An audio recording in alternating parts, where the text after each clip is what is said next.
Hello વિદ્યાર્થી મિત્રો, unit 1 ની અંદર આપણે બે વિભાગ જોઈ ગયા, ટ્રેક્સ ટુ તાજનગર અને સીતાપુર લાઇટ્સ. આજે આપણે ત્રીજો વિભાગ જોઈએ, પલક્કડ પબ્લિક લાઇબ્રેરી. કેરળની અંદર આવેલું આ એક પલક્કડ જિલ્લાનું સ્થાનિક ગ્રંથાલય છે કે જે સ્ત્રીઓ માટે ઊભું કરવામાં આવેલું છે. તો આપણે એમાં આગળ જોઈએ પેરેગ્રાફ સ્વરૂપે. In Kerala, the Palakkad District Public Library has been set up and running since September 2013. Public એટલે જાહેર. સેટઅપ એન્ડ રનિંગ એટલે શરૂ થઈને ચલાવવું, એટલે કે સપ્ટેમ્બર 2013 થી શરૂ થયું છે અને હજી પણ એ ચાલે છે. એટલે કે કેરળની અંદર પલક્કડ જિલ્લાનું સ્થાનિક ગ્રંથાલય સપ્ટેમ્બર 2013 થી ચાલે છે. It is a fine modern library, a center for information, knowledge, wisdom, cultural activities, research and reference. તો જોઈએ આપણે એમાં શબ્દો જોઈએ તો કલ્ચરલ્સ એટલે સાંસ્કૃતિક, ઇન્ફોર્મેશન એટલે માહિતી, વિઝડમ એટલે વિદ્વતા અથવા ચતુરાઈ, રિસર્ચ એટલે સંશોધન અને રેફરન્સ એટલે સંદર્ભ.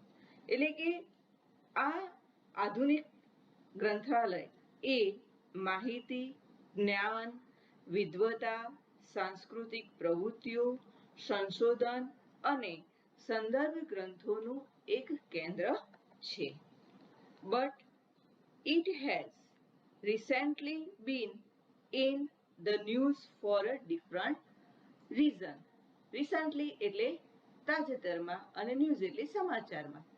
તો આ પરંતુ હાલમાં કેટલાક જુદા જ કારણોસર આ લાઇબ્રેરી એટલે કે આ ગ્રંથાલય સમાચારમાં છે, એટલે કે એની ચર્ચા થઈ રહી છે.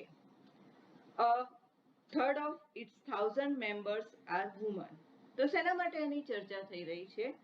તો તેના 1000 સભ્યોમાંથી ત્રીજા ભાગના સભ્યો એ મહિલાઓ છે. એટલે કે લાઇબ્રેરીમાં જે 1000 સભ્યો છે એ 1000 સભ્યોમાંથી ત્રીજા ભાગના સભ્યો એ સ્ત્રીઓ એમાં છે. એ બાબતથી આ લાઇબ્રેરી ચર્ચામાં છે. This woman, supported by the said space to library offered them, launched a women's unit in February 2014. Supported એટલે કે આધારિત, લોન્ચ એટલે શરૂ કરવું. એટલે કે ગ્રંથાલયમાં આપવામાં આવેલી જે જગ્યા હતી એ જગ્યામાં આ મહિલાઓએ ફેબ્રુઆરી 2014માં એક અલગ મહિલા વિભાગ શરૂ કર્યો. The unit got together to discuss method of empowering women. તો empowering એટલે કે અધિકાર આપવો, સશક્ત બનાવવો.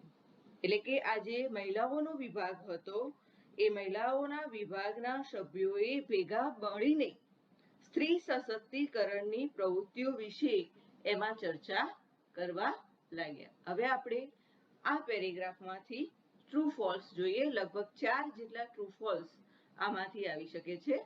તો પહેલું સેન્ટેન્સ જોઈએ. It is a fine modern library, a center for information. એટલે કે આ એક માહિતી માટેનું આધુનિક લાઇબ્રેરી છે. તો કેવું બનશે? ટ્રુ બનશે. સેકન્ડ સેન્ટેન્સ જોઈએ. The women unit in library started in 2010. સ્ત્રીઓનો વિભાગ લાઇબ્રેરીની અંદર 2010માં શરૂ થયો. તો ફોલ્સ, 2010 આવતું નથી. તો ક્યારે શરૂ થયો? ફેબ્રુઆરી 2014ની અંદર. ત્રીજું સેન્ટેન્સ જોઈએ. Out of thousands member of the library, 300 are women. એટલે કે 1000 સ્ત્રીઓમાંથી એટલે કે 1000 સભ્યોમાંથી 300 સભ્યો એ સ્ત્રીઓ છે. તો વાક્ય કેવું બનશે? ટ્રુ. એ સાચું છે. એટલે કે ત્રીજા ભાગની છે માટે 300 છે. ચોથું સેન્ટેન્સ જોઈએ. The Palakkad library has been set up and running since September 2010. એટલે કે પલક્કડ લાઇબ્રેરી એ સપ્ટેમ્બર 2010 થી શરૂ થઈને ચાલે છે. તો કેવું બનશે? ફોલ્સ. એ સપ્ટેમ્બર 2010 નહીં, પરંતુ શું આવશે? 2013 આવશે. હવે આપણે જોઈએ એના question answer. When was the Palakkad District Library started?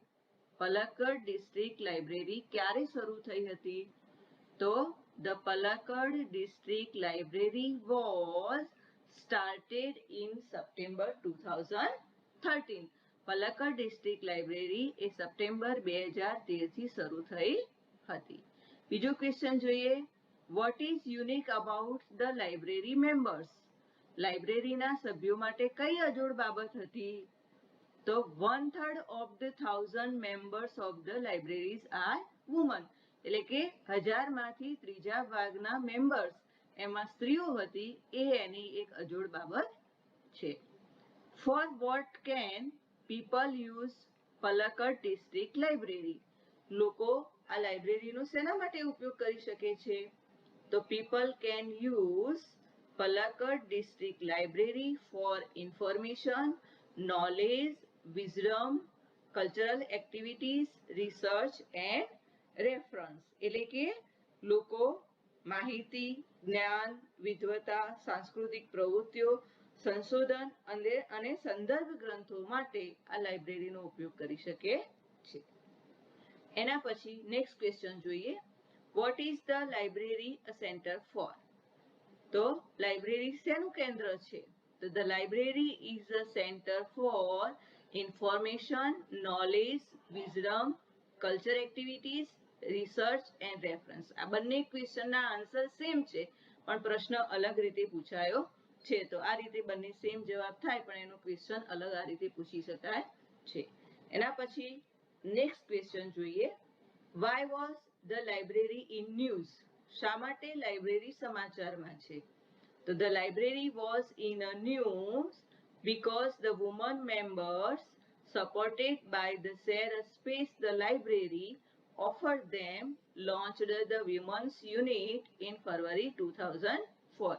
કારણ કે એ જે લાઇબ્રેરી હતી એમાં સ્ત્રીઓના માટે એક અલગ યુનિટ બને, એક અલગ વિભાગ બને, એ માટે એના માટે જગ્યા આપવામાં આવી હતી અને ફેબ્રુઆરી 2014માં એ વિભાગને લોન્ચ કરવામાં આવ્યો હતો. નેક્સ્ટ ક્વેશ્ચન જોઈએ. What did the women's unit discuss? જે સ્ત્રીઓ માટે અલગ યુનિટ બનાવવામાં આવ્યો હતો એ શેની ચર્ચા કરશે? તો the women's unit discuss method of empowering women's. સ્ત્રીઓના અધિકારો માટે સ્ત્રી સશક્તિકરણના ચર્ચાઓ એમાં એ લોકો કરશે. નેક્સ્ટ ક્વેશ્ચન જોઈએ. Why did the women unit get together? Woman યુનિટની અંદર શા માટે ભેગા થતા હતા? તો the women unit got together to discuss the method of empowering women. તો આમ અહીંયા છઠ્ઠા અને સાતમા પ્રશ્નનો આન્સર પણ એક જ થાય છે, પણ એ ક્વેશ્ચનને અલગ અલગ રીતે પૂછવામાં આવી શકે છે. તો હવે આપણે આગળ બીજો પેરેગ્રાફ જોઈએ. The library open its halls to film screening, workshop, in home economics or gardening, children care or the arts, and for women to get help in managing family conflict, legal disputes and professional problems.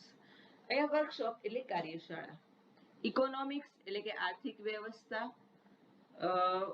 Conflict managing એટલે સંભાળવું, conflict એનો બીજો સમાનાર્થી શબ્દ મેં લખ્યો છે કોમ્બેક્ટ એટલે ઝઘડો, લીગલ એટલે કે કાયદાકીય, ડિસ્પ્યુટ એટલે તકરાર, ચર્ચાઓ કરવી, એકબીજા સાથે તકરાર થવી, પ્રોફેશનલ એટલે વ્યવસાયિક. તો એનું ગુજરાતી આપણે જોઈએ કે ફિલ્મોનું પ્રદર્શન, ગૃહ આર્થિક વ્યવસ્થા કે બાગાયત વિશે કાર્યશાળાઓ, બાળ ઉછેર અથવા કલા અને મહિલાઓને કૌટુંબિક ઝઘડા, કાયદાકીય તકરારો અને વ્યવસાયિક પ્રશ્નોના ઉકેલમાં મદદ મળે એ માટે આ ગ્રંથાલયે તેના ખંડ ખુલ્લા મૂક્યા. એટલે કે આ ગ્રંથાલયની અંદર સ્ત્રીઓને એમના જીવનમાં પડતી આ પ્રકારની મુશ્કેલીઓનું સમાધાન મળી શકે એ માટેની વ્યવસ્થા કરવામાં આવી. હવે એનામાં આપણે જોઈએ ટ્રુ ફોલ્સ. તો આમાં એક જ ટ્રુ ફોલ્સમાં સેન્ટેન્સ આવી શકે એવું છે કે the library arrange seminar to solve the family problems of woman. તો લાઇબ્રેરી કોઈ સેમિનાર નથી ગોઠવતી, પણ લાઇબ્રેરીમાંથી સ્ત્રીઓને આની માહિતી મળી શકે છે, માટે એ વાક્ય કેવું આવશે? ફોલ્સ. હવે આપણે એમાંથી જોઈએ question and answer. First question છે, how does the library help woman? Library સ્ત્રીઓને કેવી રીતે મદદ કરશે છે? તો the library helps women to manage the family conflict, legal disputes and professional problem. એટલે કે લાઇબ્રેરી સ્ત્રીઓને એમના કૌટુંબિક જે ઝઘડાઓ હોય અથવા તો કાયદાકીય કોઈ તકરારો હોય અથવા તો એમના જે વ્યવસાયિક ધંધાકીય જે મુશ્કેલીઓ હોય એના સમાધાન માટે આ લાઇબ્રેરી એમને મદદ કરે છે. બીજો ક્વેશ્ચન જોઈએ, what kind of workshop are conducted in the library? કેવા પ્રકારની કાર્યશાળાઓ લાઇબ્રેરીમાં છે? તો workshop in home economics, gardening, child care and arts are conducted in a library. એટલે કે અહીંયા હોમ ઇકોનોમિક્સ, આર્થિક વ્યવસ્થા, ઘરની આર્થિક વ્યવસ્થા કેવી રીતે સંભાળવી, બાગાયત કાર્ય, બાળકોની કાળજી કેવી રીતે રાખવી, અથવા તો કોઈ કલા જેવું શીખવાડવાની બાબત આ લાઇબ્રેરીમાં કન્ડક્ટ કરવામાં આવે છે, એટલે કે એને સંભાળવામાં આવે છે. ત્રીજો ક્વેશ્ચન જોઈએ, what did the library open it hall for? શા માટે ખોલવામાં આવેલી છે લાઇબ્રેરી? તો the library opens its halls for a film scanning, workshop in home economics or gardening, child care or the arts, and for women to get a help in managing family conflict, legal disputes and professional problem. એટલે કે library એટલા માટે ખોલવામાં આવી છે કે એના અંદર કાર્યશાળા ઊભી થઈને સ્ત્રીઓની અંદર આર્થિક વ્યવસ્થા, બાગાયત, બાળકોની કાળજી રાખવી, એમનામાં રહેલી કલાને બહાર લાવવી અથવા તો ફેમિલીને કેવી રીતે મદદ કરવી, ફેમિલીના ઝઘડાઓમાંથી કેવી રીતે બહાર આવવું, જે કાયદાકીય તકરારો હોય એમાંથી કેવી રીતે નીકળવું અથવા તો કોઈ વ્યવસાયિક મુશ્કેલીઓ હોય તો એનો કેવી રીતે સામનો કરવો, એ બધું અહીંયા એમને શીખવાડવામાં આવે છે. હવે નેક્સ્ટ પેરેગ્રાફ જોઈએ. The secretary of the library point out that through reading women would realise their own strength and for the unity. તો પોઈન્ટ આઉટ એટલે ધ્યાન દોરાવું, રિયલાઇઝ એટલે સમજવું, ઓવન સ્ટ્રેન્થ પોતાની શક્તિ, અને યુનિટી એટલે એકતા. એટલે કે ગ્રંથાલયના જે મંત્રી હતા, જે સેક્રેટરી હતા, એમણે કહ્યું કે વાંચન દ્વારા મહિલાઓ પોતાની શક્તિને પારખીને એકબીજાની અંદર એકતા સાધી શકે છે. It was noted that the learning libraries of earlier times were disappearing and the present rulers' reading rooms were too often full of only male readers. એટલે landings, it was noted to then the landing, ઉછીનું લેવું, અને ડિસઅપિયરન્સ એટલે અદ્રશ્ય થવું. એટલે કે એ પણ ધ્યાનમાં આવ્યું કે જૂના સમયમાં ગ્રંથાલયોની સંખ્યા ઘટી રહી હતી અને હાલમાં ગ્રામીણ વાચનખંડો મોટા ભાગે પુરુષ વાચકોથી ભરેલા રહેતા હતા. The unit discussed that if the once well-read women of Kerala continues to squander their hours in front of television, it would increase the climates in which women are afraid to go out after dark. તો વેલ raids એટલે શિક્ષિત, સ્ક્વેન્ડર્સ એટલે દુર્વ્યય કરવું, increase એટલે પ્રોત્સાહન આપવું, ક્લાઇમેટ્સ એટલે atmosphere એનો સિમિલર વર્ડ છે, વાતાવરણ, અફ્રેડ્સ એટલે ડરવું. એટલે કે મહિલા વિભાગમાંથી એવી ચર્ચા કરવામાં આવી, એવી ચર્ચા કરી કે જે કેરળની ભણેલી સ્ત્રીઓ હતી એ પોતાનો મોટા ભાગના સમય એ ટીવી સામે બેસીને એ સમયનો બગાડ કરતી હતી, એનો દુર્વ્યય કરતી હતી. અને જો આ રીતે એ પોતાના સમયનો દુર્વ્યય કરવાનું ચાલુ રાખશે તો એક સમયે એવું વાતાવરણ ઊભું થશે કે સ્ત્રીઓ અંધારામાં ઘરની બહાર જતા ડરશે. So the unit has formulated plans on opening separate reading rooms for women. તો ફોર્મ્યુલેટ એટલે બનાવ્યું, સેપરેટ એટલે અલગ. એટલે આથી આ મહિલા વિભાગ હતો એ મહિલા વિભાગે સ્ત્રીઓ માટે એક અલગ વાંચન ખંડો બનાવવાની યોજના બનાવી છે. તો એમાંથી આપણે ટ્રુ ફોલ્સ જોઈએ. તો ફર્સ્ટ સેન્ટેન્સ છે separate reading room for women was set up to give them a safe space. એટલે કે સ્ત્રીઓ માટે એક અલગથી રીડિંગ રૂમ બનાવવામાં આવ્યો કે જેથી એમની સલામતી સચવાઈ રહે. તો વાક્ય કેવું બનશે? ટ્રુ. સેકન્ડ સેન્ટેન્સ જોઈએ. Women of Kerala continues to squander their hours in front of library. એટલે કે કેરાલાની સ્ત્રીઓ પોતાના સમયનો દુર્વ્યય લાઇબ્રેરી સામે કરે છે. તો કેવું બનશે? ફોલ્સ. ટીવી સામે પોતાના કલાકો બગાડે છે. હવે જોઈએ આપણે ક્વેશ્ચન આન્સર.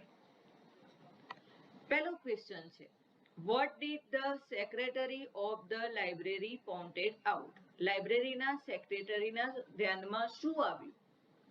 તો the secretary of the library pointed out that through reading women would realize their own strength and forge a unity. એટલે કે ગ્રંથાલયના જે સેક્રેટરી હતા એમના ધ્યાનમાં આવ્યું કે વાંચન દ્વારા મહિલાઓ પોતાની શક્તિને પારખીને એકતા સાધી શકે છે. What was the problem of the librarians of earlier time then and present time? એટલે કે લાઇબ્રેરીઓની શું મુશ્કેલીઓ હતી? અર્લિયર એટલે કે પહેલાના સમયમાં અને અત્યારના સમયની અંદર. તેનો આન્સર જોઈએ. The librarians of earlier times were disappearing and the present times were too full of male readings. એટલે કે પહેલાના સમયમાં લાઇબ્રેરીઓની સંખ્યા ઘટી રહી હતી જ્યારે અત્યારે લાઇબ્રેરીઓ મોટા ભાગે પુરુષ વાચકોથી ભરાયેલી રહેતી હતી. ત્રીજો ક્વેશ્ચન જોઈએ. What has the women's unity planning. Woman યુનિટીએ શું યોજના બનાવી? તો the women's unity has planned to open a separate reading room for woman. એટલે કે સ્ત્રીઓ માટે અલગ વાંચન રૂમ બનાવવાની યોજના બનાવી. નેક્સ્ટ ક્વેશ્ચન જોઈએ. What would happen if the woman vested their time in watching TV. એટલે કે સ્ત્રીઓ પોતાનો સમય ટીવી જોવાની અંદર બગાડશે તો શું બનશે? તો if the women wasted their time in watching TV it would encourage a climate in which women are afraid to go out after dark. એટલે કે સ્ત્રીઓ ટીવી જોવામાં જો પોતાના ટાઈમને બગાડશે તો કદાચ એવું વાતાવરણ ઊભું થશે કે સ્ત્રીઓ રાત્રે અંધારામાં બહાર નીકળતા ડરશે. હવે આપણે જોઈએ લાસ્ટ અને નેક્સ્ટ પેરેગ્રાફ. પલક્કડ's district library stands tall as a beacon to encourage women's empowerment through classes, clubs, workshops and reading rooms. Stand stall એટલે કે અલગ તરી આવું. બીકેન્સ એટલે દીવાદાંડી. થ્રુ એટલે દ્વારા. કે વર્ગો, ક્લબ, કાર્યશાળાઓ અને વાંચન ખંડો દ્વારા સ્ત્રી સશક્તિકરણને પ્રોત્સાહન આપતું પલક્કડનું જિલ્લા ગ્રંથાલય એક પારદર્શક મશાલ જેવું છે. એટલે કે સ્ત્રીઓની અંદર એમની શક્તિને બહાર લાવવા માટે એમને પ્રોત્સાહન આપવા માટેનું એક આ પથદર્શક એવું આ લાઇબ્રેરી છે. And then there are the books which will provide the women the strength they need to make a good use of their opportunity. Opportunity provides એટલે પૂરું પાડવું. opportunity એનો સિમિલર વર્ડ છે ચાન્સ એટલે તકો. તો અને વળી અહીં આ લાઇબ્રેરીની અંદર એવા પુસ્તકો પણ છે કે જે મહિલાઓને આવી તકોનો સુયોગ ઉપયોગ કરવા માટે જરૂરી શક્તિ આપે છે. તો આમાંથી આપણે ટ્રુ ફોલ્સ જોઈએ. એક જ સેન્ટેન્સ છે આમાંથી ટ્રુ ફોલ્સમાં આવે એવું કે પલક્કડ's district library stands a beacon to increase women's empowerment. એટલે કે સ્ત્રીઓની સશક્તિકરણ માટે એ એક દીવાદાંડી સ્વરૂપ છે. તો વાક્ય કેવું બનશે? ટ્રુ. હવે એમાંથી આપણે ક્વેશ્ચન આન્સર જોઈએ. ફર્સ્ટ ક્વેશ્ચન છે, how does the library increase women's empowerment? Library સ્ત્રી સશક્તિકરણને કેવી રીતે પ્રોત્સાહન આપે છે? તો the library increase women's empowerment through classes, club, workshop and reading room. એટલે કે વર્ગો, ક્લબો, કાર્યશાળાઓ અને રીડિંગ રૂમ દ્વારા લાઇબ્રેરી સ્ત્રી સશક્તિકરણને પ્રોત્સાહન આપે છે. સેકન્ડ ક્વેશ્ચન જોઈએ, how will the books help women? ચોપડીઓ સ્ત્રીઓને કેવી રીતે મદદ કરશે? તો the books will give a women to a strength to make a good use of opportunities to a empowers themselves. એટલે કે પોતાની તકોને ઓળખવા માટેનો અને એનો કેવી રીતે ઉપયોગ કરવો એ માટે આ બુકો એમને મદદ કરી શકે છે. ત્રીજો ક્વેશ્ચન જોઈએ, what does the Palakkad library stand as? તો the Palakkad library stand as beacon to increase women's empowerment through a classes, club, workshop and reading room. એટલે કે વર્ગો, ક્લબ, કાર્યશાળાઓ અને વાંચન ખંડો દ્વારા આ લાઇબ્રેરી સ્ત્રી સશક્તિકરણને પ્રોત્સાહન આપે છે. તો અહીંયા આપણો આ વિભાગ પૂરો થાય છે. સાથે સાથે આપણો આ પહેલું યુનિટ પણ પૂરો થાય છે. તો આ વિભાગના તમારે દરેક પેરેગ્રાફમાંથી જે ટ્રુ ફોલ્સ અને ક્વેશ્ચન આન્સર છે એ લખવાના. સાથે સાથે તમારે એક્સરસાઇઝમાં ગ્લોસરી, વોકેબ્યુલરી એ લખી દેવાની. સાથે સાથે કોમ્પ્રિહેન્શનમાં જે ટ્રુ ફોલ્સ આવી ગયા હોય અને ક્વેશ્ચન આવી ગયા હોય એ નહીં લખવાના. એ સિવાયના જે કોમ્પ્રિહેન્શનમાં શોર્ટ નોટ નહીં હોય એ લખવાનું અને લેંગ્વેજ પ્રેક્ટિસ લખી દેવાની. તો એટલે આ પાઠની એક્સરસાઇઝ તમારે લખીને છેલ્લા પાને વાલીની સહી કરાવીને એનો ફોટો પાડીને મોકલી દેવાનો. તો અહીંયા આપણું આ યુનિટ પૂરું થાય છે. Thank you very much.